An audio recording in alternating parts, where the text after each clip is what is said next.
Hello everyone. तो भाई कैसे हैं सभी लोग। आई होप आप बहुत ही अच्छे होंगे, स्वस्थ होंगे और सुरक्षित होंगे। तो भाई प्रीवियस लेक्चर में हमने 11th फिजिक्स में कहाँ तक कर लिया था। मेरे अकॉर्डिंग न्यूटन्स के जितने भी लॉज थे हमने कंप्लीट डिस्कशन कर लिया था, और साथ ही साथ हमने उसके जो न्यूमेरिकल्स थे, उसके रिगार्डिंग जो एग्जांपल्स थे वो भी हमने कर लिए थे। ठीक है, जो भी अपने पास न्यूटन सेकंड लॉ के ऊपर जो बेस्ड एग्जांपल थे, F net is equal to M A के इक्वल, जितने भी अपने पास जो न्यूमेरिकल्स थे वो हमने कवर किए थे। ठीक है, जो रह गए वो आगे कर लेंगे। ठीक है, बहुत बढ़िया भाई। तो आज के इस लेक्चर में हम डिस्कस करेंगे स्यूडो फोर्स के बारे में, जिसको बोलते हैं छद्म बल। ठीक है, जिसको बोलते हैं आभासी बल। ठीक है, इमेजिनरी फोर्स, काल्पनिक बल होता क्या है वो हम डिस्कशन में लेंगे। ठीक है, तो मेरा नाम है Amit Kumar and I welcome you all on Amity physics YouTube channel. Here you can get all kind of videos related to physics 11th 12th and graduation and post graduation. So currently we are working on 11th and 12th series. ठीक है, बहुत बढ़िया भाई। तो 11th physics में आज करेंगे हम स्यूडो फोर्स होता क्या है। ठीक है, बाकी के जो प्रीवियस लेक्चर्स हैं हमने 11th फिजिक्स के जो प्लेलिस्ट है एमिटी फिजिक्स यूट्यूब पर हमने वो डाल रखी है, जाकर आप चेकआउट कर सकते हैं। चलिए भाई, बहुत बढ़िया। तो कैसे हैं भाई सभी लोग, कैसे हैं सभी लोग, जल्दी से मुझे बता देंगे एक बार। आई होप आप बहुत ही अच्छे होंगे। ठीक है, चलो भाई जल्दी से, लेट नहीं करते हैं, आ जाओ जल्दी से। ठीक है, बहुत बढ़िया भाई। तो हेडिंग क्या डालेंगे, हेडिंग सर, हेडिंग आज डालेंगे स्यूडो फोर्स के बारे में। कौन सा फोर्स, स्यूडो फोर्स। तो हेडिंग ये डालेंगे स्यूडो फोर्स क्या होता है भाई। स्यूडो फोर्स, ये पी जो है वो साइलेंट है, और बाकी जो हम इसके बारे में डिस्कशन में लेंगे आज। स्यूडो फोर्स, ठीक है, जिसको बोलते हैं छद्म बल, आभासी बल, काल्पनिक बल। ठीक है, चलो भाई होता क्या है। तो भाई फोर्स तो हमें पता है क्या होता है, पुशिंग और पुलिंग। ठीक है, to push any object or to pull any object is a called force. But what is the meaning of pseudo force. Force के बारे में तो हमने प्रीवियस लेक्चर में अच्छे से डिटेल में ले लिया। अब स्यूडो फोर्स क्या है, तो देखिए स्यूडो फोर्स करने से पहले हम आपको बताएंगे कुछ, एक छोटी सी अपने पास टॉपिक है जिसको हम बोलते हैं फ्रेम ऑफ रेफरेंस। ठीक है, frame of reference. So before going to on pseudo force we will study about the frame of reference. ठीक है, so before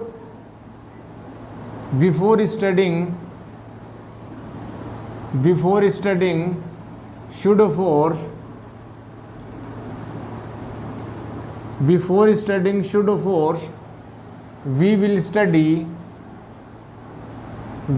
study frame of reference. अब ये क्या चीज़ है सर, फ्रेम ऑफ रेफरेंस। देखिए अच्छे से करेंगे हम एक एक टॉपिक को। ठीक है, अपनी नोटबुक निकाल लेंगे, साथ साथ नोट्स भी बना लेंगे। ठीक है, अब फ्रेम ऑफ रेफरेंस क्या होता है। ठीक है, फ्रेम ऑफ रेफरेंस क्या होता है, फ्रेम ऑफ रेफरेंस। तो रेफरेंस का मतलब क्या होता है, रेफरेंस का मतलब होता है संदर्भ।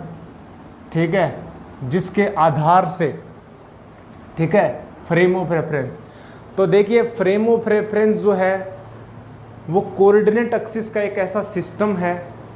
ठीक है, वो कोऑर्डिनेट एक्सिस का एक ऐसा सिस्टम है जिसकी हेल्प से हम किसी भी पॉइंट की, किसी भी पार्टिकल की या किसी सिस्टम की पोजीशन को बताते हैं। या कोई भी इवेंट हो रही है फिजिक्स में, जो फिजिकल इवेंट्स हैं, उन इवेंट्स को एनालिसिस करने के लिए, उन इवेंट्स को समझाने के लिए, उन इवेंट्स की जितनी भी स्टडी करते हैं वो हम फ्रेम ऑफ रेफरेंस के ही बेस पे करते हैं। जैसे एग्जांपल हम बोले 2 dimension coordinate system, Cartesian coordinate system, 3 dimension Cartesian system, या हम बोले spherical coordinate system, cylindrical coordinate system. ये जितने भी कोऑर्डिनेट सिस्टम है ये फ्रेम ऑफ रेफरेंस के ही एग्जाम्पल है। ठीक है, तो क्या बोलेंगे, फ्रेम ऑफ रेफरेंस क्या है, हम ये बोलेंगे this is a system of, अपने पास कोऑर्डिनेट एक्सिस। ठीक है, हम बोलेंगे इट इज इसमें लिखेंगे it is a system of coordinate axis, it is a system of coordinate axis which is used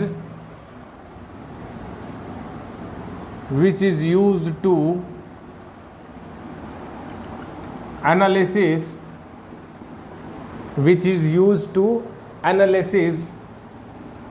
any physical event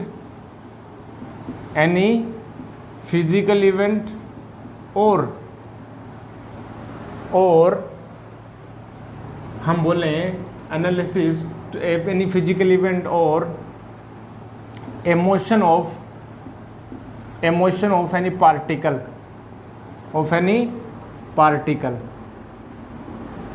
ठीक है। जैसे एग्जाम्पल हम बोले कार्टेशियन कोऑर्डिनेट सिस्टम, ठीक है, Cartesian coordinate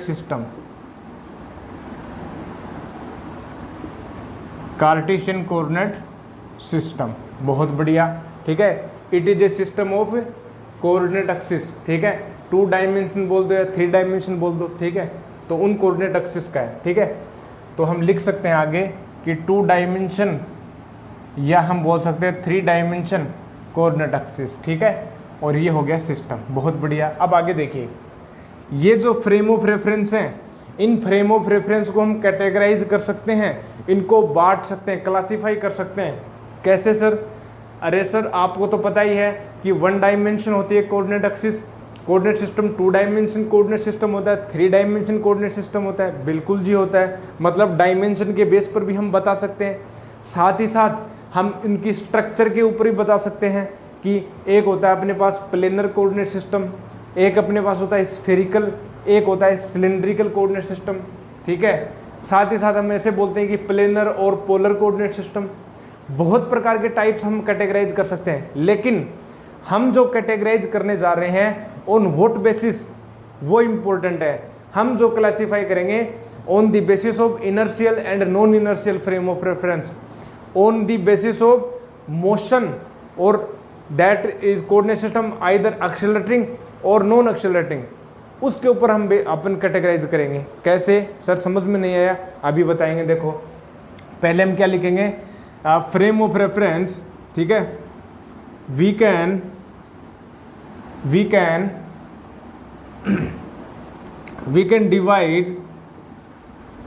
divide these frame of references as, पहला जो हम लिखेंगे वो हम लिखेंगे इनर्शियल फ्रेम ऑफ रेफरेंस। क्या लिखेंगे? Inertial frame of reference. अभी बताएंगे मेरे बच्चे, ठीक है, अभी बता देंगे, अच्छे से क्लियर हो जाएगा। इनर्शियल फ्रेम ऑफ रेफरेंस, ऐसा नहीं करना कि सर हमें समझ में नहीं आ रहा, अभी बता देंगे। देखो अच्छे को समझ में आ जाएगा, तुम तो चीज ही क्या हो यार, अच्छे को समझा देंगे। देख तुम, इनर्शियल फ्रेम ऑफ रेफरेंस हो गया। एक हम बोलते हैं non inertial frame of reference, non inertial frame of reference, non inertial frame of reference ऐसे बोल दें, ठीक है। अब देख होता क्या है ये, देखो पहली बात तो ये तो पता चल गई ना कि फ्रेम ऑफ रेफरेंस क्या होता है। फ्रेम ऑफ रेफरेंस वो सिस्टम होता है कोऑर्डिनेट एक्सिस का जो हम इसलिए यूज़ करते हैं ताकि किसी भी फिजिकल सिस्टम को हम एनालिसिस कर सकें, उसकी स्टडी कर सकें। अब देखो इनर्शियल फ्रेम्स जो होती है ना, इनर्शियल फ्रेम्स वो फ्रेम होती हैं जो नॉन एक्सेलरेटिंग हो, ठीक है। नॉन एक्सेलरेटिंग का मतलब जिसका एक्सेलरेशन 0 हो, सिंपल, जिसका एक्सेलरेशन 0 हो। एंड एक्सेलरेशन 0 कब होगा? When the coordinate system either at rest और moves with a constant velocity, और moves with a constant velocity, that is called inertial frame.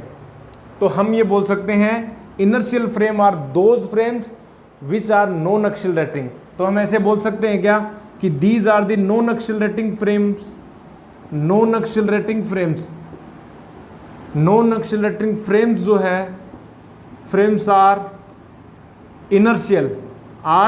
Inertial frames, inertial frame of reference, inertial frames. अच्छा जी, कैसे? इनकी जो velocity है, ठीक है, these are either at rest और moves with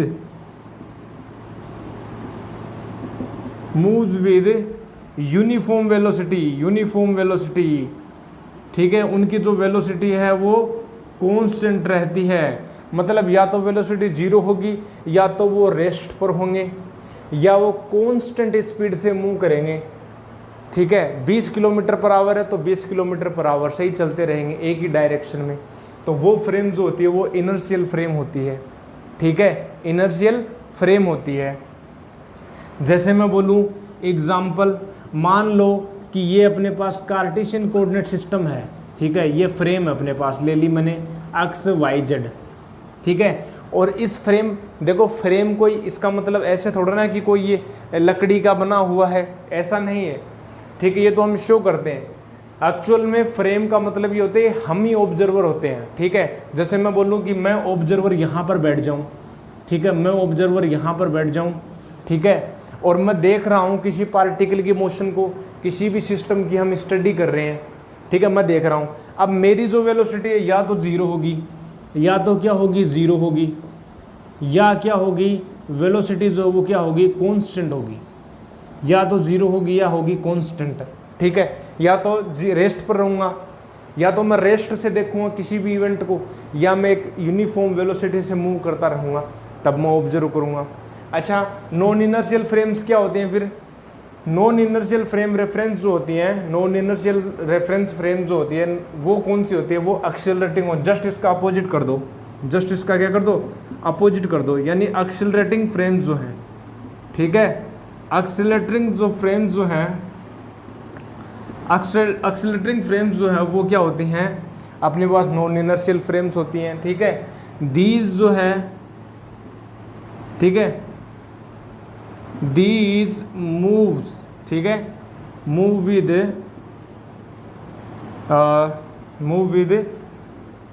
non uniform velocity,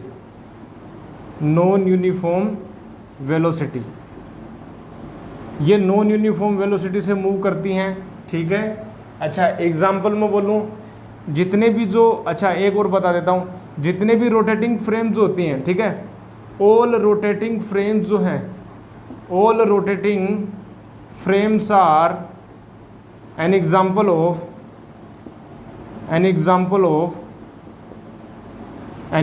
of non inertial frames. क्यों सर? क्योंकि जितनी भी रोटेटिंग फ्रेम्स होती हैं उनके पास यदि स्पीड कांस्टेंट होना है तो इनकी वेलोसिटी की जो डायरेक्शन है वो हमेशा चेंज होती है, ठीक है। क्योंकि हमें पता है कि वेलोसिटी क्या होती है? वेक्टर क्वांटिटी होती है। वेक्टर क्वांटिटी को चेंज होने के लिए दोनों कांस्टेंट होना चाहिए, उसकी डायरेक्शन भी चेंज होनी कांस्टेंट रहनी चाहिए और उसका मैग्नीट्यूड भी सेम रहना चाहिए।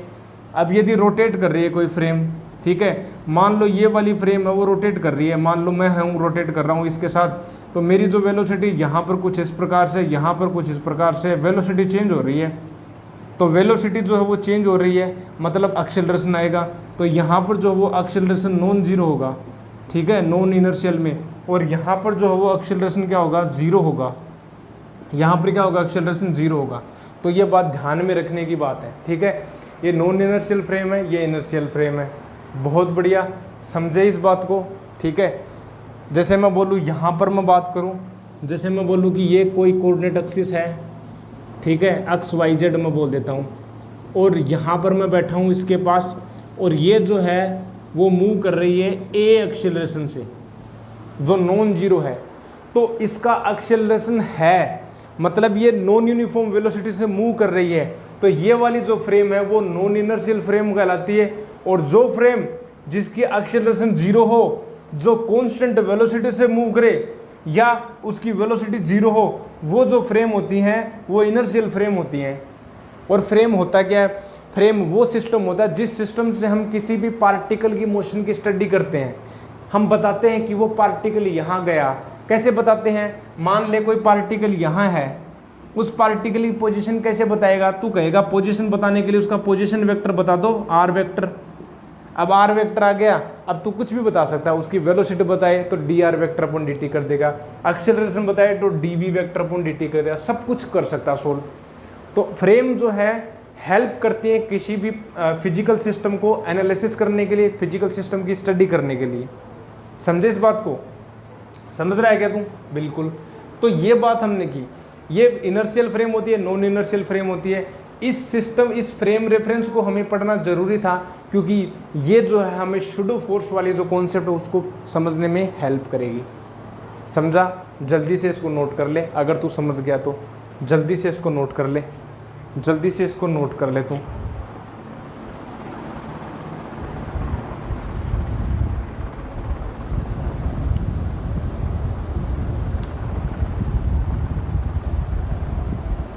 तो नोट कर लिया, बहुत ही बढ़िया। अब हम इसको इरेज कर देंगे और आगे हम डिस्कशन में लेंगे आगे का टॉपिक। देखो शूडो फोर्स हम अब डिस्कशन में लेंगे। तो अब कुर्सी की पेटी जो है वो बांध लीजिए, ठीक है। यात्रीगण कृपया ध्यान दीजिए, कुर्सी की पेटी बांध लीजिए। अब आने वाला है शूडो फोर्स की कॉन्सेप्ट, ठीक है। तो कहीं गिर न जाएं, कंसंट्रेशन जो वो आगे की ओर रहेगी, बोर्ड पर रहेगी, सारा जो ध्यान है बोर्ड पर रहेगा, ठीक है। आसपास की नज़रों को छोड़ दो, ठीक है। फ़ोन जो ले रखा है, इंस्टाग्राम तूने ऑन कर रखा है, उसको ऑफ कर दे। हाँ तेरे से ही बोल रहा हूँ, ऑफ कर दे अब तू, ठीक है, ऑफ कर दे। अब देख मैं क्या बोलना चाह रहा हूँ, मैं बोलना चाह रहा हूँ कि शूडो फोर्स क्या होता है, ठीक है। Now we will study pseudo force. अब देखो मेरे बच्चे, हमने अब तक क्या पढ़ा? न्यूटन्स के नियम, न्यूटन्स के लॉ, फर्स्ट लॉ पढ़ा, सेकंड लॉ पढ़ा, थर्ड लॉ पढ़ा, ठीक है। फिर हमने एनालिसिस किया, किसी भी सिस्टम को फोर्स निकालना सीखा, एक्सेलरेशन निकालना सीखा। इतना सिखाना है, सिखाना है, बिल्कुल सिखा था सर, बहुत बढ़िया। मैंने फ्री बॉडी डायग्राम भी बनाना सिखाया था प्रीवियस लेक्चर में, याद है तो तेरे को? Free body diagram. और फ्री बॉडी डायग्राम को कैसे करते हैं एक एग्जांपल दे दूं। जैसे मैं बोलूं कि सर ये जो फ्री बॉडी डायग्राम आपने बनाया था, ये मान लीजिए ये बॉडी जो है, ठीक है, ये यहाँ पर रेस्ट पर है। तो मैंने कहा था जिसका भी फ्री बॉडी डायग्राम बनाना है उसको उस सिस्टम से अलग करो, आइसोलेट करो, और उसके ऊपर जितने भी फोर्स हैं वो दिखा दो। यानी mg फोर्स लग रहा, नॉर्मल जो इस सरफेस के कारण नॉर्मल रिएक्शन लग रही है, यानी n = mg आ गया था। अब एक बात बता मेरे को, ये कौन ऑब्जर्व कर रहा है? ये ऑब्जर्वेशन कौन कर रहा है कि इसके ऊपर mg फोर्स लग रहा है, इसके ऊपर नॉर्मल रिएक्शन लग रही है? ये कौन कर रहा है? कौन कर रहा है? ऐसे ही मैं बोलूं कि मान लीजिए ये वेज प्लेन है, इसके ऊपर मास है, मास का है, ब्लॉक है, और ये रेस्ट पर है, सारा निकाय क्या रेस्ट पर है। तो इसका फ्री बॉडी डायग्राम बनाएंगे। तो फ्री बॉडी डायग्राम बनाने के लिए तुमने क्या किया था? m को अलग कर लिया था, mg तूने कह दिया था mg नीचे की ओर लग रहा है, नॉर्मल ऊपर की ओर लग रहा है। तूने थीटा एंगल वगैरह बना के तूने कर दिया था, जो भी करना था तेरे को, mg कोस थीटा वगैरह, mg साइन थीटा वगैरह कर दिया था तूने। ये mg sine theta, mg cos theta, कुछ ऐसे से किया था। ये कौन कर रहा है? कौन बता रहा है कि इसके ऊपर mg नीचे लगेगा? किसने कहा कि mg नीचे लगेगा, नॉर्मल रिएक्शन ऊपर की ओर लगेगी, ये थीटा mg कोस थीटा हो जाएगा mg? कौन कर रहा है? ये मेरे बच्चे जो ग्राउंड फ्रेम है, उस ग्राउंड पर बैठा कोई इंसान का बच्चा, वो बता रहा है कि इसके ऊपर नॉर्मल रिएक्शन लग रही है, इसके ऊपर mg नीचे लग रहा है। समझ रहे हो? मतलब ये कौन सी फ्रेम बता रही है? ये फ्रेम बता रही है जो रेस्ट पर है। ये इंसान रेस्ट पर ही तो है, वो खड़ा खड़ा वो बता रहा है कि हाँ इसके ऊपर mg नीचे लगेगा, इसके ऊपर नॉर्मल ऊपर लगेगा। फिर उसको उसने बताया कि इसके ऊपर mg नीचे लगा, नॉर्मल। कौन बता रहा है? ये बता रहा है जो रेस्ट के ऊपर है, ये खड़ा है ना, वो बता रहा है हाँ जी उसके ऊपर ये फोर्स लगा, ये ठीक है। ये इनर्शियल फ्रेम के रेस्पेक्ट में किया हमने। जितना भी हमने डिस्कशन किया था अब तक, जितने भी लेक्चर्स किए न्यूटन्स लॉ के बारे में, वो हमने इनर्शियल फ्रेम के रेफरेंस के लिए हमने बताया था। All discussion was considered with respect to the inertial frame, or we can say ground frame that were the at rest, ठीक है। ये हमने डिस्कशन में लिया था। अब सर मान लीजिए ठीक है। जब फ्रेम नॉन इनर्शियल हो तो क्या होगा, मतलब ये मैं कहना चाह रहा हूं ये वाला रेस्ट पर न होकर मूव करने लग जाए, समझ रहे हो, मतलब ये मूव करने लग जाए ए एक्सीलरेशन से। ए एक्सीलरेशन जब ये मूव करने लग जाए, अब ये कहेगा कि इसके ऊपर कौन से फोर्स लग रहे हैं, तो तू कहेगा कि सर एन तो यही है, एम जी भी यही होगा, तो तू कहेगा सर एन बराबर एम जी हो जाएगा। लेकिन मैं कहूँगा ये गलत है, ये गलत है। ऐसे ही मैं बोलूँ कि सर मान लीजिए ग्राउंड फ्रेम में न बैठकर यदि मैं यहाँ पर बैठ जाऊँ इस वेज प्लेन में तो ऑब्जर्व करूँ तो ये इनर्शियल फ्रेम हो जाएगा ना। मान लीजिए मोशन में है, ये एक्सीलरेशन से मोशन में है, ये ए एक्सीलरेशन से सारा सिस्टम मूव कर रहा है, तो एक तो ऑब्जर्व करे तू बैठा बैठा ग्राउंड से, और एक तू इसके साथ ए एक्सीलरेशन से मूव करने लग जाए, तो तेरी जो फ्रेम अब नॉन इनर्शियल होगी। मतलब मेरा कहने का मतलब ये है कि एक बार तो आप किसी सिस्टम को ऑब्जर्व करो इनर्शियल फ्रेम से, एक बार ऑब्जर्व करो उसको नॉन इनर्शियल फ्रेम से, तो दोनों में रिजल्ट क्या सेम है? हमने देखा ये सेम नहीं है। मतलब न्यूटन्स के जो लॉज हैं, न्यूटन्स के फर्स्ट एंड सेकंड लॉ, ध्यान दीजिएगा, first and second law, third law तो वैलिड है, लेकिन फर्स्ट लॉ और सेकंड लॉ है, क्योंकि second law were the result of the first law, ठीक है एक्चुअली। तो न्यूटन्स के जो जितने फर्स्ट एंड सेकंड लॉ हैं वो जो है वो वैलिड नहीं रहते, जब हम नॉन इनर्शियल फ्रेम से किसी बॉडी को ऑब्जर्व करते हैं। आई रिपीट, मैं क्या बोलना चाह रहा हूँ, मैं ये बोलना चाह रहा हूँ जब हम किसी बॉडी की मोशन को या किसी सिस्टम की मोशन को नॉन इनर्शियल फ्रेम से जब ऑब्जर्व करते हैं तो न्यूटन्स के फर्स्ट लॉ और सेकंड लॉ वैलिड नहीं रहते, फर्स्ट लॉ और सेकंड लॉ वैलिड नहीं रहते। यहाँ पर तो वैलिड हैं, जब रेस्ट पर है तो नॉर्मल रिएक्शन mg के इक्वल होता है। अब बताऊंगा, इसका एग्जांपल मैं बताऊंगा कि कैसे वैलिड नहीं रहते, हम इसका एग्जांपल देंगे आपको। तो उन लॉज को वैलिडेट करने के लिए, उन लॉज को एक्सप्लेन करने के लिए, उनकी वैलिडिटी, क्योंकि न्यूटन्स के लॉ वैलिड होते हैं तो उनको वैलिडिटी दिखाने के लिए हम अलग से एक फोर्स को डिज़ाइन करते हैं। वो फोर्स एक्चुअल में होता नहीं है, हम डिसाइड करते हैं ताकि न्यूटन्स के लॉ वैलिड हो जाएं।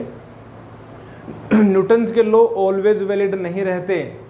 नॉन इनर्शियल फ्रेम ऐसा वीक पॉइंट है न्यूटन्स लॉ का जहां पर वो वैलिड नहीं रहते तो नहीं रहते, ठीक है। लॉज का ऐसा जरूरी होता है ना, वो कंडीशन होती है उसकी।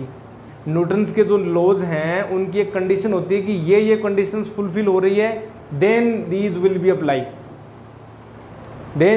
Applied, but if the conditions are not fulfilled then these will not be applicable, ठीक है। तो सर्टेन सिचुएशन होनी चाहिए तभी लॉज वैलिड है, अदरवाइज वैलिडेट नहीं होंगे।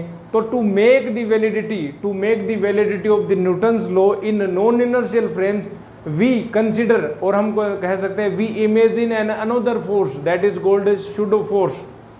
वो क्या होता है? सूडो फोर्स, ठीक है। उस फोर्स को हम बोलते हैं सूडो फोर्स। सर आपने तो थ्योरी बता दी, हमें तो प्रैक्टिकल समझाओ। बिल्कुल समझाऊंगा, लेकिन प्रैक्टिकल समझाने से पहले मैं 2-3 बातें तुमसे लिखा देता हूँ, ठीक है, ताकि आज का जो बोला हुआ है वो कल भी रहे। अदरवाइज जो है आज के टाइम में लोग बहुत जल्दी भूल जाते हैं, ठीक है। आज याद रखा, समझ गए सर, इस इंसान को तो मैं समझता हूँ, फिर कल सुबह हुई वो भूल जाएगा कि वो कौन है, मैं तेरे को जानता ही नहीं। तो ऐसा होता है, ठीक है। तो होता क्या है आजकल जो है, सिग्नेचर कर दो, उसकी लाइफ पर क्या है सिग्नेचर कर दो ताकि याद रहे।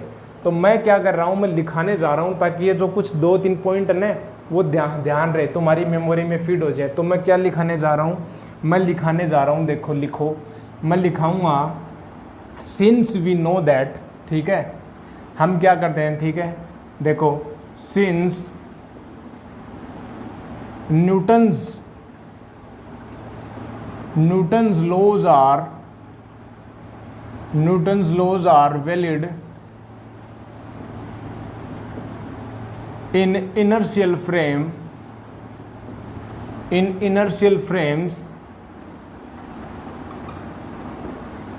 and in inertial frames and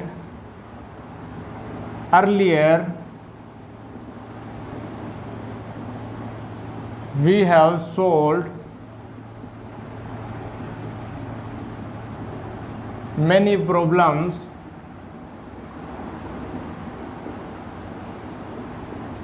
that were based on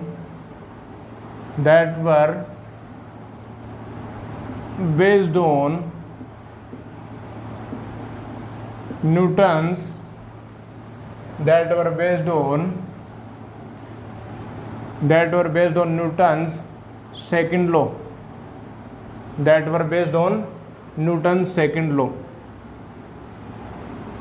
ठीक है, हम ये बोला, ठीक है, अकॉर्डिंग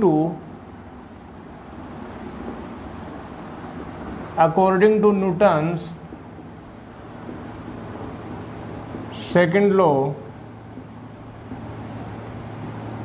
द नेट फोर्स, या हम बोले the total force on any, ठीक है, the total force on any body or system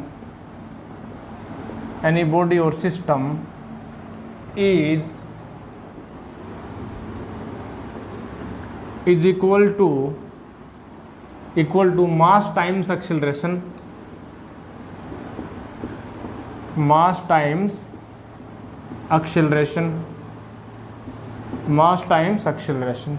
ठीक है, and these were applicable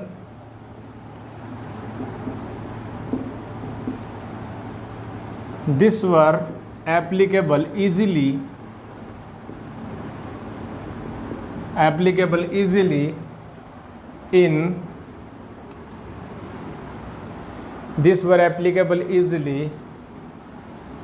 inertial frames,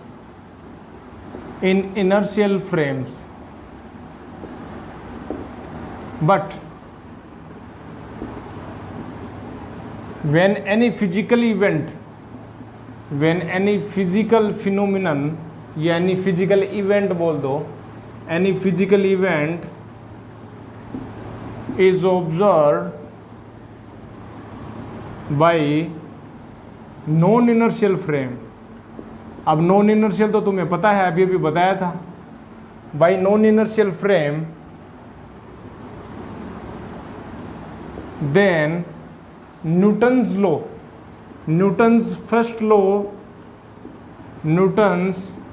first and second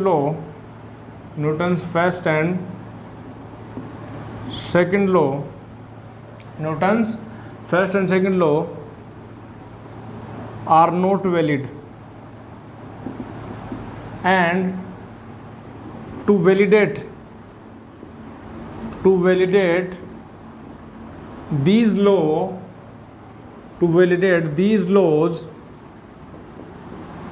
in non-inertial frames, we define, या हम बोले we construct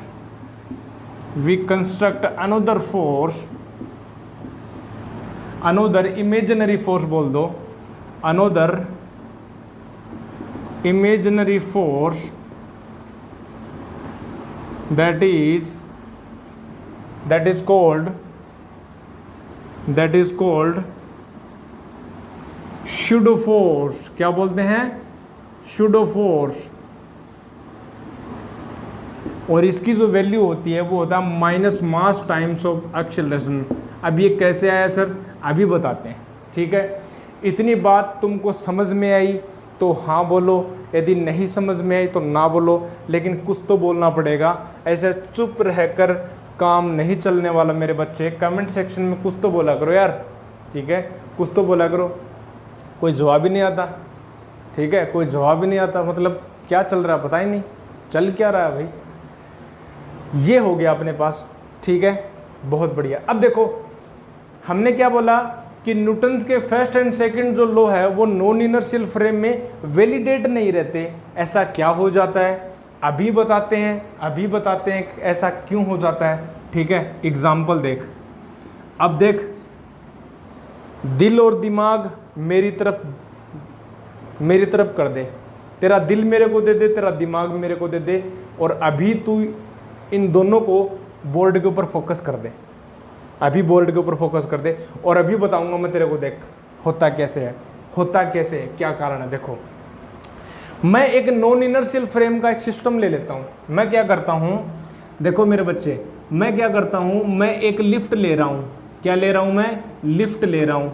लिफ्ट, वो वाली लिफ्ट, ठीक है, मैं लिफ्ट ले रहा हूँ, एलिवेटर, ठीक है, मैं एलिवेटर ले लेता हूँ, और उस एलिवेटर के अंदर तुम खड़े हो, ठीक है, तुम खड़े हो, एलिवेटर के अंदर तुम खड़े हो, और ये जो एलिवेटर है वो ए एक्सीलरेशन से ऊपर की ओर चल रही है, ए एक्सीलरेशन से ऊपर की ओर चल रही है। अब ये ए एक्सीलरेशन से चल रही है तो तुम भी ए एक्सीलरेशन से चल रहे हो, तुम भी साथ साथ ही तो हो, दोनों साथ साथ हो तो चल रहे हो। मैंने कहा, फिर मैं खड़ा था नीचे की ओर, ठीक है, तुम मान लो, तुम्हारा नाम मान लो सोनू है, तुम्हारा क्या नाम है, मान लो सोनू है, ठीक है, ये भाई साहब सोनू भाई साहब खड़े हैं, ये भाई सोनू भाई साहब खड़े हैं, और मैं खड़ा हूँ रेस्ट पर। अब मैं खड़ा हूँ, मान लो मैं ये खड़ा हूँ, ठीक है, ये एकदम यहाँ से एकदम चेयरफुल पर्सन ये यहाँ पर खड़ा है, देखो भाई, ये मैं खड़ा हूँ भैया, ये अमित कुमार खड़ा है, ठीक है, तुम्हारा नाम दूँ क्या नाम लिखूँ, बता जल्दी बता, क्या? रोहन, चलो भाई रोहन को लिख देते हैं, इसको ले, ये रोहन खड़ा है भाई, ठीक है भाई, ये रोहन खड़ा है। अब तो खुश है, अब देख रोहन खड़ा है। अब रोहन जो वो ग्राउंड फ्रेम में है, रोहन कौन सी फ्रेम में है? ग्राउंड फ्रेम में है। कैसे सर? रोहन खुद ही एक फ्रेम है यार, ऐसे सोचा ना तुम। फ्रेम का मतलब क्या होता है? फ्रेम का मतलब वो सिस्टम, वो कोऑर्डिनेट सिस्टम, वो जो बता सके पोजीशन को, ठीक है, ऐसे बोल दो, चाहे ये कोऑर्डिनेट सिस्टम इसके साथ अटैच कर दो, कैसे ही कर दो, ये तो ऐसे हम विजुलाइज करने का तरीका है। अब देख, रोहन जो है वो रेस्ट पर है, रोहन नीचे रेस्ट पर है, और सोनू और जो एलिवेटर वो चल रही है ऊपर की ओर, ठीक है। अब ये जो रोहन रेस्ट पर है, ये इनर्शियल फ्रेम है ना, ये इनर्शियल फ्रेम है ना, बिल्कुल सर ये इनर्शियल फ्रेम है। और इनर्शियल फ्रेम जो है, अब ये इनर्शियल फ्रेम है, अब ये सोनू जो है वो, रोहन जो है वो स्टडी कर रहा है उसकी, सोनू की, सोनू कैसे चल रहा है। तो इनर्शियल फ्रेम में देख रहे हैं ना हम जो स्टडी कर रहे हैं, हम किसकी स्टडी कर रहे हैं? हम इस सिस्टम की स्टडी कर रहे हैं, एलिवेटर और सोनू की। तो हम ये देख रहे हैं कि भाई चल रहा है, तो इस रोहन के रेस्पेक्ट में ये ऊपर की ओर चल रहे हैं, बिल्कुल चल रहे हैं। तो पहले ही मैं बात ले सकता हूँ, पहली मैं बात ले लूँ, ठीक है, मैं बात करूँ कि विद रिस्पेक्ट टू, ठीक है, with respect to Rohan, with respect to Rohan, ठीक है, मतलब रोहन मैं बोलूँ कि यहाँ पर ये मैं बोलूँ कि ये इनर्शियल फ्रेम के रेस्पेक्ट में स्टडी कर रहा हूँ, ठीक है, इनर्शियल फ्रेम के रेस्पेक्ट में मैं स्टडी कर रहा हूँ।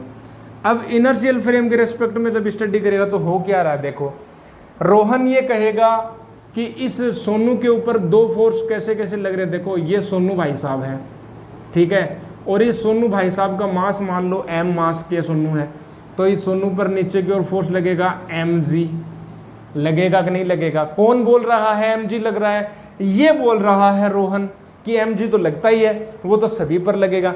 अच्छा, साथ ही साथ में ये एलिवेटर की सरफेस पर है, तो ये जो सरफेस है ऊपर की ओर एक नॉर्मल रिएक्शन भी लगाएगी, इस सोनू पर नॉर्मल रिएक्शन भी लगाएगी, बिल्कुल लगाएगी। और पता है रोहन क्या बोल रहा है? रोहन ये बोल रहा है कि जो सोनू भाई साहब है वो ए एक्सीलरेशन से ऊपर की ओर चल रहे हैं, मतलब ये ए एक्सीलरेशन से ऊपर की ओर चल रहे हैं। तो अब न्यूटन्स के लॉ लगाऊं मैं, सेकंड लॉ लगाऊं, न्यूटन्स के लॉ को ही तो वैलिडेट कर रहे हैं, चेक कर रहे हैं कि वैलिड है कि नहीं वैलिड है। ये इनर्शियल फ्रेम है, तो इनर्शियल फ्रेम में तो वैलिड होते हैं, हमने पढ़ा है बिल्कुल। तो लगा दो न्यूटन्स के लॉ। कैसे लगाएंगे? एन जो ज़्यादा बड़ा फोर्स कौन सा है? नॉर्मल रिएक्शन फोर्स जो बड़ा है, तभी तो ऊपर की ओर लेके जा रहा है। इसको ऊपर लेके कौन जा रहा है? Resultant force N minus M G, मतलब मैं बोलूँगा एन माइनस एम जी जो है वो एम ए के इक्वल होगा, F is equal to M A, यानी नॉर्मल रिएक्शन जो आई वो आई एम जी प्लस ए। ये नॉर्मल रिएक्शन आई, किसके ऊपर आई नॉर्मल रिएक्शन? ये नॉर्मल रिएक्शन आई इस सोनू के ऊपर। ठीक है जी, बहुत बढ़िया। अब मैं बात करता हूँ दूसरा केस, दूसरा केस मैं बात करता हूं, ठीक है। If Rohan stands with Sonu, ठीक है, या मैं बोलूं नॉन इनर्शियल फ्रेम। अच्छा है सर, ये क्या बात कर दी आपने, मेरे को समझ में नहीं आई, अभी बता देते हैं। देखो मैं ये बोलना चाह रहा हूं मेरे बच्चे, यदि रोहन जो भाई साहब हैं, रोहन जी जो हैं, यदि वो सोनू के पास खड़े हो जाएं, मतलब इस एलिवेटर में चले जाएं, इस एलिवेटर में सोनू के पास खड़े हैं, तो अब जो है रोहन देखेगा कि सोनू तो रेस्ट पर है। अरे एलिवेटर में तुम दोनों खड़े हो, रोहन भी खड़ा, सोनू भी खड़ा, तुम क्या देखोगे? सोनू भाई साहब क्या हालचाल, सब बढ़िया है, तबीयत पानी सब ठीक, बात करोगे कि नहीं करोगे? तो तुम रेस्ट पर ही तो देख रहे हो उसको, रेस्ट पर ही तो तुम्हारे रेस्पेक्ट में। अब तुम क्या ऑब्जर्व करोगे? रोहन जी क्या ऑब्जर्व करेंगे? रोहन जी ये कहेंगे कि सोनू तो रेस्ट पर है, मतलब सोनू का एक्सीलरेशन तो 0 है, लेकिन सोनू के ऊपर mg तो लगेगा ही, नॉर्मल रिएक्शन तो लगेगी, क्योंकि कॉन्टेक्ट टूटा तोड़ना है, कॉन्टेक्ट टूटा तोड़ना, कॉन्टेक्ट तो है ही सरफेस के ऊपर। तो रोहन ये बोलेगा कि इसके ऊपर तो नेट फोर्स 0 है, क्योंकि नेट फोर्स अपने पास कोई मोशन हो नहीं रही इसकी। तो तुम कहोगे नेट फोर्स जब 0 है, मतलब जो ऊपर की ओर जो फोर्स लग रहा, नीचे की ओर फोर्स लग रहा, वो दोनों बराबर होंगे, मतलब n बराबर mg। अब यहाँ पर ट्विस्ट आ रहा है मेरे बच्चे, देख इनर्शियल जो फ्रेम होती हैं, जो ऑलवेज वैलिड रहती हैं, जो बहुत ही अच्छी बात है, हमने ऑब्जर्व किया है, पहले भी किया है, प्रीवियस लेक्चर में किया है, एक्सपेरिमेंटली प्रूवन है, एक्सपेरिमेंटली ये प्रूवन है कि जो है इनर्शियल फ्रेम में जो न्यूटन्स के लॉ अच्छे से वैलिड हो रहे हैं। तो ये वाली इक्वेशन वैलिड है, ये वाली इक्वेशन सही है, तो गलत कौन सी इक्वेशन है? ऐसा थोड़ा ना हो सकता है कि ये नॉर्मल रिएक्शन अलग आ गई, ये नॉर्मल रिएक्शन अलग आ गई, मतलब ऐसा थोड़ा ना हो सकता है कि रोहन बाहर से देख रहा है कि इसके ऊपर नॉर्मल रिएक्शन ये है, अब अंदर बैठ गया तो नॉर्मल रिएक्शन चेंज होगी, ऐसा थोड़ा ना हो सकता है, ऐसा नहीं हो सकता, ठीक है। मैं ऐसे बोलूं कि उसके ऊपर फोर्स इतना लग रहा है, मैं अंदर गया, उसके ऊपर फोर्स चेंज हो गया, ऐसा नहीं हो सकता मेरे बच्चे, ऐसा तो तुम गड़बड़ कर दोगे, ऐसा तो तुम गड़बड़ कर दोगे। मतलब मेरे देखने से उसकी नॉर्मल रिएक्शन चेंज होगी, मेरे ऑब्जर्वेशन से, ध्यान दीजिएगा, मेरे ऑब्जर्वेशन से उसकी नॉर्मल रिएक्शन चेंज होगी, ऐसा नहीं होता। नॉर्मल रिएक्शन जो होती है वो ही होती है, चेंज नहीं होती मेरे ऑब्जर्वेशन से। वो तो क्वांटम फिजिक्स में होता है मेरे बच्चे कि किसी भी सिस्टम को ऑब्जर्व करें तो वो अलग तरीके से बिहेव करेगा, और यदि जब उसको ऑब्जर्व न किया जाए तो वो अलग तरीके से बिहेव करेगा, ठीक है, अलग तरीके से बिहेव करेगा। श्रोडिंगर का केट एक्सपेरिमेंट 50-50 चांसेस हैं, वो हम करेंगे कभी, बाद में करेंगे, ठीक है, जब तुम्हारी मुलाकात होगी ना यूजीपीजी में, तब हम करेंगे अच्छे से। तो मैं ये बोलना चाह रहा हूँ, हम न्यूटोनियन मैकेनिक्स पढ़ रहे हैं, क्लासिकल फिजिक्स में ऐसा नहीं होता कि मैं ऑब्जर्व कर रहा हूँ, ऑब्जर्वेशन से चेंज हो जाए। इसका मतलब ये वाली इक्वेशन रॉन्ग है, ये वाली इक्वेशन रॉन्ग है, तो ये वाली इक्वेशन जब गलत है तो हम इसको सही करना है, हमें सही करना है, क्योंकि न्यूटन्स के लॉ तो वैलिड होंगे। तो न्यूटन्स के लॉ को वैलिड करने के लिए हम क्या करें? बताओ क्या करें, तुम ही बताओ, तुम ही बता दो मुझे, क्या करूं मैं? मेरे को ये वाला बनाना है, मतलब mg प्लस ma और करना है, मतलब मैं क्या करना है, मेरे को प्लस ma और करना है, मतलब मैं n इक्वल टू mg और प्लस ma कर दूं, समझे? मतलब मैं ma कर देता हूं। अब देखो, मतलब ma का मतलब mg की डायरेक्शन में एक अलग से फोर्स लगा दूं, मैं अलग से फोर्स लगा दूं, ma फोर्स लगा दूं, ऐसे, ठीक है। तो इस फोर्स को बोलते हैं शूडो फोर्स। क्या बोलते हैं? Pseudo force. और अब जो है ये वाली इक्वेशन वैलिडेट हो गई, मतलब n equal to mg plus ma आ गया, अब ये इक्वेशन वैलिडेट हो गई।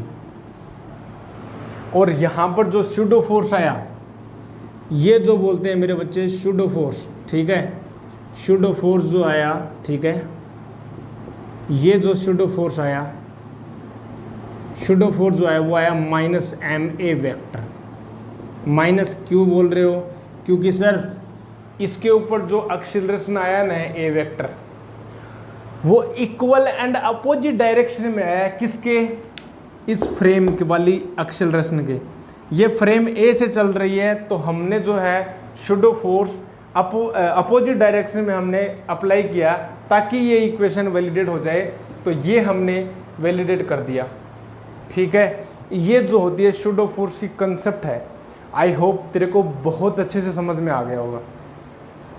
ठीक है, मतलब ये हुआ कि इनर्शियल फ्रेम में तो कोई गड़बड़ होती नहीं। इनर्शियल फ्रेम में तो तू डायरेक्ट न्यूटन्स के लॉ लगा दे बिना किसी शूडो फोर्स के। लेकिन जब नॉन इनर्शियल फ्रेम की बात आएगी, तो नॉन इनर्शियल फ्रेम की बात आएगी तो तू क्या करेगा, बता जल्दी से।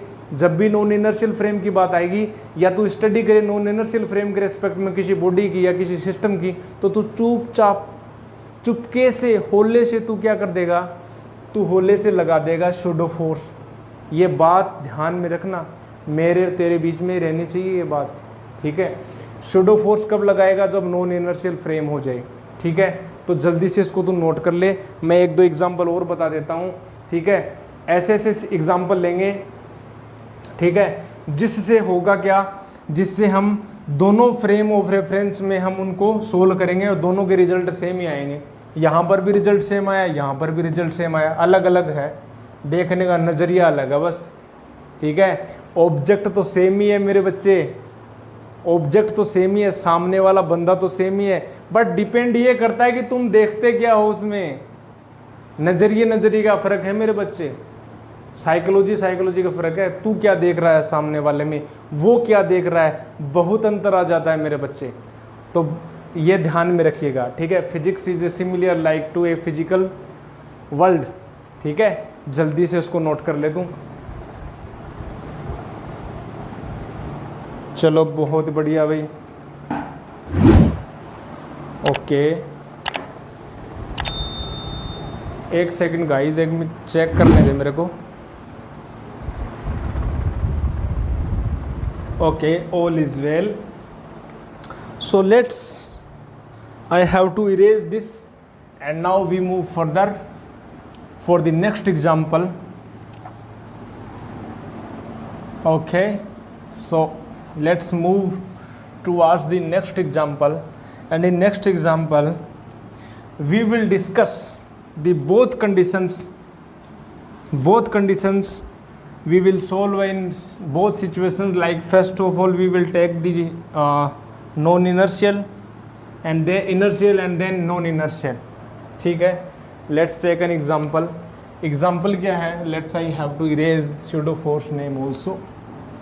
Okay, so example number 1, if I say that, okay, so let's say, so in this situation we have in below diagram, ठीक है, given that block of mass m at rest when we push the wedge plane, the wedge with force F.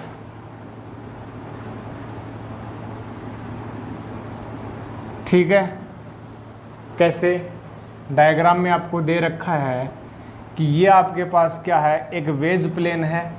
ठीक है, एक veg plane है जिसका अपने पास angle of inclination जो वो थीटा है, और यहाँ पर जो है एम मास की कोई ब्लॉक है और ये रेस्ट पर रहता है। यदि आप पीछे से एफ फोर्स से आप इसको पुश करते हो तो ठीक है, ये अपने पास सिचुएशन है। अब इसकी स्टडी करनी है, तो पहली बात मैं करूँगा with respect to inertial frame. ठीक है, with respect to inertial frame, inertial frame बोलूँ या ग्राउंड बोलूँ। ठीक है, ग्राउंड फ्रेम कैसे, देखो मान लो कि रोहन भाई साहब जो है वो ग्राउंड पर हैं और वो देख रहे हैं इस सिस्टम को। ठीक है, रोहन जी हैं वो ग्राउंड पर रेस्ट पर हैं, ठीक है, रोहन जी हैं वो ग्राउंड पर रेस्ट पर हैं, ठीक है, रोहन जी हैं वो ग्राउंड पर रेस्ट पर हैं और वो ये देख रहे हैं कि हाँ जी क्या चल रहा है, ये जो है एम मास का बिगर ब्लॉक जो है और एम मास का स्मॉलर ब्लॉक वो दोनों साथ साथ मूव कर रहे हैं, दोनों क्या कर रहे हैं, साथ साथ मूव कर रहे हैं, क्योंकि क्वेश्चन में दे रखा है, एग्जाम्पल में दे रखा है ये रेस्ट पर है, ये एम मास का जो ब्लॉक है वो रेस्ट पर रहता है, ये दे रखा है। तो एक बात बताओ मेरे को, जब दोनों रेस्ट पर हैं, एफ फोर्स लग रहा है, तो इनर्शियल फ्रेम में होगा क्या, नाउ जो एक्सीलरेशन ए होगा, ठीक है, जो ए जो एक्सीलरेशन होगा वो तो देखो होगा क्या, ए जो होगा वो तो F is equal to M A, भाई फोर्स जो होता है, अरे ये तो पता ही है कि किसी भी बॉडी के ऊपर जो फोर्स लगता है वो टोटल मास कितना है इसका m प्लस एम और उसका एक्सेलरेशन क्या है a, यानी a जो होगा वो तो f upon m plus M होगा, वो तो सिंपल सी बात है, ये तो होगा ही होगा, बिल्कुल जी होगा। अब देखो ये तो एक्सेलरेशन होता है, चलो ठीक है, लेकिन मैं ये बोलूँ कि ये रोहन जो है, ये रोहन ग्राउंड फ्रेम में है, तो ग्राउंड फ्रेम में है तो ये क्या देख रहा है, ग्राउंड फ्रेम में शूडो फोर्स नहीं लगाएंगे, सिंपल जो अपने पास जो न्यूटन्स के लॉ वो वैलिड करेंगे। तो ये रोहन क्या देख रहा है, ये जो एम मास का जो ब्लॉक है, ये जो छोटा वाला जो ब्लॉक है, यानी ये जो छोटा वाला जो ब्लॉक है, यानी एम मास का जो ब्लॉक है, रोहन ये देख रहा है, देखो ये ए एक्सीलरेशन से मूव कर रहा है, सारा सिस्टम किससे मूव कर रहा है, ए एक्सीलरेशन से मूव कर रहा है। तो ये रोहन ये देख रहा है कि ये जो एम मास का ब्लॉक है ये भी ए एक्सीलरेशन से मूव करेगा आगे की ओर, ये भी किससे मूव करेगा, ए एक्सीलरेशन से मूव करेगा आगे की ओर, ए मीटर पर सेकंड, क्योंकि दे रखा है क्वेश्चन में ये रेस्ट पर है, और जब ये रेस्ट पर होता है तो ये जो सारा सिस्टम ए एक्सीलरेशन से मूव करेगा। तो रोहन ये बोलता है, रोहन ये बोल रहा है जब ये सारा रेस्ट पर है तो इसके ऊपर कौन कौन से फोर्स लगेंगे। सो रोहन ये कहता है कि देखो ये इनर्शियल फ्रेम है तो इसमें एम जी तो नीचे लगेगा ही लगेगा, बिल्कुल लगेगा, साथ ही साथ में ये नॉर्मल रिएक्शन भी लगेगी, बिल्कुल लगेगी नॉर्मल रिएक्शन, बहुत बढ़िया।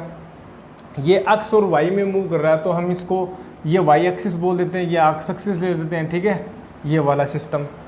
अब मैं बोलूँ ये एंगल जब थीटा है, ठीक है, तो ये वाला एंगल जो है ये भी कितना होगा, थीटा होगा, बिल्कुल होगा, थीटा होगा।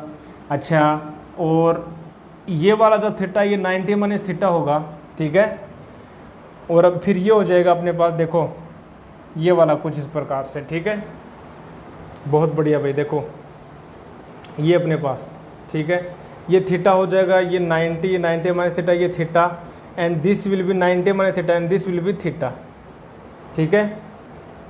हमें जो है एक्स और वाई में कंपोनेंट लेने हैं, हमें कौन से कंपोनेंट लेने हैं, एक्स और वाई में, ठीक है ना, ध्यान रखना। यहाँ पर देखो कॉम्प्लिकेटेड हो रहा था, ठीक है, थोड़ा ध्यान देना, कॉम्प्लिकेटेड हो रहा है थोड़ा सा। देखो ये जब एंगल थीटा है तो ये वाला एंगल थीटा होगा, ये 90 माइनस थीटा होगा, और जब ये वापस अगेन थीटा होगा ये 90 माइनस थीटा होगा। घुमा दिया ना, घुमा डाला ना, देखो कैसे, वापस से देखो, ये रोहन क्या देखेगा, एम मास का जो ब्लॉक है, ठीक है, ये कुछ इस प्रकार से है, ऐसे है, ठीक है। हमें जो देखना है इस वाली एक्सिस पर देखना है, ठीक है, क्योंकि हमें जो है वो जो एम मास का जो ब्लॉक वो इसी तरफ तो मूव कर रहा है, बिल्कुल कर रहा है। अब देखो ये जो है नॉर्मल रिएक्शन ऊपर की ओर ऐसे लग रही है, ठीक है। अब ये जो है एम जी नीचे की ओर लगेगा, क्योंकि एम जी तो हमेशा नीचे की ओर लगता है, ठीक है जी, बहुत बढ़िया। अच्छा, अब एक बात बताओ, ये वाला जब एंगल थीटा होता है तो ये तो हमें ऑलरेडी पता है, जब ये थीटा है, ठीक है, तो ये वाला होगा 90, ये 90 माइनस थीटा, तो ये कितना होगा, थीटा।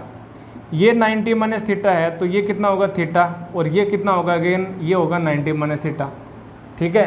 तो ये वाला जो होगा कंपोनेंट, ये वाला जो कंपोनेंट होगा वो होगा एन साइन थीटा, क्योंकि एन कोस आएगा, ये साइन में बदल जाएगा, ये एन साइन थीटा हो जाएगा, और ऊपर की ओर जाएगा वो हो जाएगा एन कोस थीटा, ठीक है। तो अब मैं बोलूँ कि यहाँ पर देखो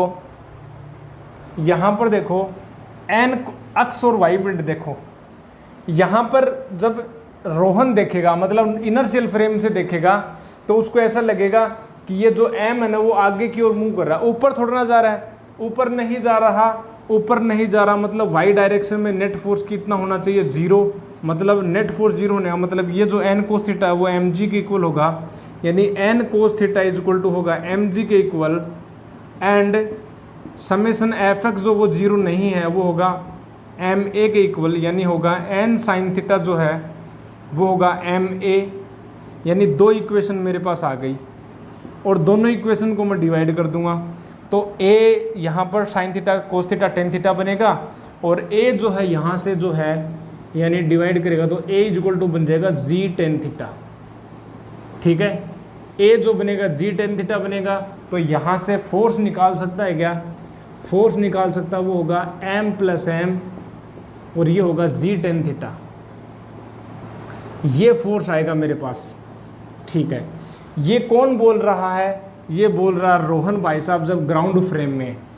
लेकिन मैं बोलूँ यदि दूसरा केस मैं बोलूँ with respect to wedge plane, ठीक है, वेज प्लेन, या मैं बोलूँ कि रोहन जो है Rohan is at wedge plane, समझ रहे हो, रोहन वेज प्लेन पर है, तब क्या होगा, मतलब अब इस रोहन को यहाँ पर न बैठाकर इसको नॉन इनर्शियल बनाओ। नॉन इनर्शियल बनाने का मतलब समझ रहे हो गया, इस ये भी ए एक्सीलरेशन से मूव करेगा, अब ये भी ए एक्सीलरेशन से मूव करेगा भाई। अब ये एक्सीलरेटिंग फ्रेम हो गई। अब ये जो रोहन है देखो, अब ये जो रोहन वो एक्सीलरेटिंग फ्रेम हो गई।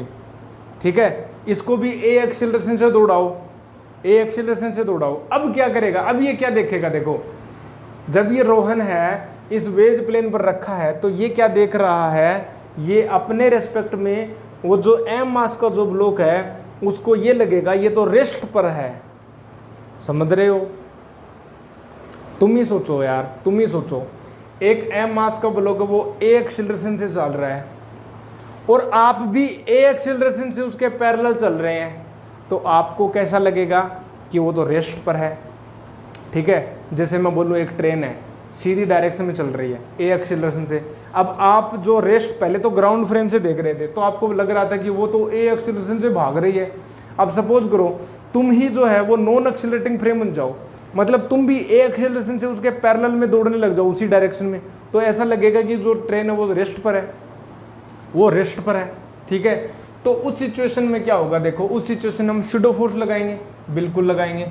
शूडो फोर्स लगाएंगे, देखो शूडो फोर्स तो लगाएंगे ना बिल्कुल अपोजिट डायरेक्शन में, क्योंकि हमने अभी अभी पढ़ा है कि शूडो फोर्स लगता है अपोजिट डायरेक्शन में। तो ये एम मास का ब्लॉक हो गया। अब जो है वो कैसे लगेगा, एक तो लगेगा एम जी नीचे की ओर, एम जी फोर्स लगेगा नीचे की ओर। ठीक है जी, बहुत बढ़िया। और फिर हमें तो एक्स वाई डायरेक्शन में चाहिए, ये एंगल है जब थीटा, तो ये वाला एंगल कितना होगा, देखो ये नॉर्मल रिएक्शन लगेगी ऊपर की ओर, नॉर्मल रिएक्शन हो गई। और अभी अभी हमने किया था कि ये जो फोर्स आएगा वो आ जाएगा अपने पास, ये वाला एन साइन थीटा आता है और ये आता है अपने पास एन कोस थीटा आता है। और इसके अपोजिट डायरेक्शन में हम एक फोर्स लगाएंगे ए एक्सीलरेशन, भाई ए एक्सीलरेशन आगे की ओर हो रहा है ना, हम जो है इसके एम मास के ऊपर एक फोर्स लगाएंगे जिसको शूडो फोर्स बोलते हैं। ये ध्यान रखना मेरे बच्चे, ये शूडो फोर्स तभी लगाएंगे जब ये नॉन एक्सीलरेटिंग फ्रेम हो। अब देखो ये वाला, ठीक है, ये नॉर्मल रिएक्शन को मैंने दो भागों में काट दिया, डिवाइड कर दिया। ठीक है, तो अब जो है रोहन को ये लगेगा ये तो रेस्ट पर है, मतलब अब जो है इसका जो एक्सीलरेशन है वो जीरो होगा। ठीक है, तो अब क्या होगा, समेशन एफ एक्स भी जीरो होगा, समेशन एफ वाई भी जीरो होगा। ठीक है, और इस सिचुएशन में एन कोस थीटा जो होगा वो होगा एम जी के इक्वल और एन साइन थीटा जो होगा वो होगा एम ए के इक्वल। दोनों इक्वेशंस को डिवाइड करोगे तो ए जो आएगा वो आएगा जी टेन थीटा, ए आया जी टेन थीटा। और यहाँ से जब एफ वाली इक्वेशन में रखोगे यानी एम प्लस एम और ए जो होगा वो जाएगा जी टेन थीटा। अब मेरे को एक बात बताओ, क्या दोनों अपने पास सिचुएशन से क्या फोर्स की वैल्यू सेम ही आ रही है? हमने दोनों सिचुएशन लिए मेरे बच्चे, ध्यान दीजिएगा। एक तो हमने इनर्शियल ली, फिर नॉन इनर्शियल ली, दोनों से हमने आपको सोल्व करवाया और हमें रिजल्ट ये मिला कि सेम है, न्यूटन्स के लॉ वैलिड है। लेकिन ये वाली सिचुएशन तभी वैलिड है जब हमने शूडो फोर्स को एप्लीकेबल किया, हमने डिफाइन किया। Otherwise Newton second law becomes fail in the non inertial frame of reference. ठीक है, तो नोट कर लेंगे। मेरे को लगता है कि तेरे को समझ में आ गया अच्छे से। कोई डाउट रह गई हो तो कमेंट सेक्शन में मुझे ज़रूर बताना। ठीक है, तो जल्दी से इसको नोट कर लेंगे, फिर आगे देखते हैं क्या चलता है अपना काम। Let me check that what's the time and what is the duration.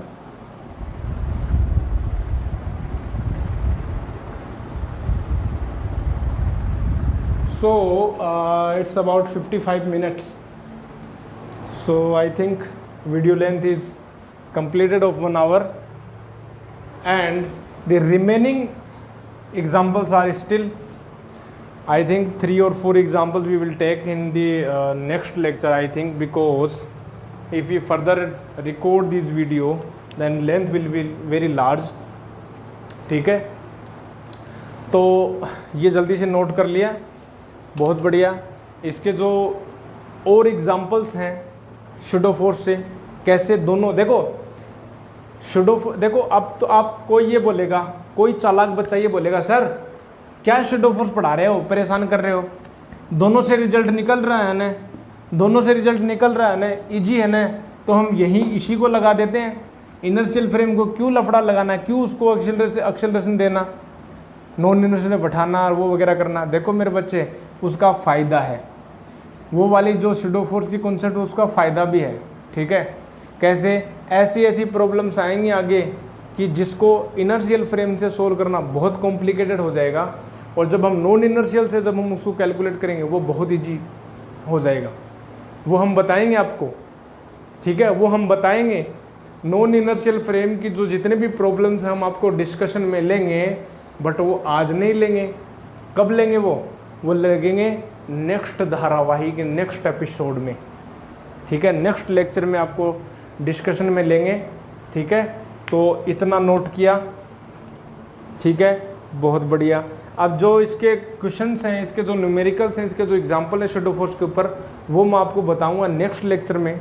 ठीक है, क्योंकि वीडियो की लेंथ बहुत ज़्यादा हो जाएगी। ठीक है, मैं इसका पार्ट सेकंड बना दूंगा जो एग्जांपल से लेकर आएगा। ठीक है, तो करना क्या अब आपको ये करना है कि प्रॉपर नोट्स बनाना है, and keep taking liquid diet and do more and more outdoor activity, and I will meet you again in the next lecture. Till have a good day and do more and more outdoor activity, take lots of liquid, and I will meet you in next lecture. Till, thank you very much.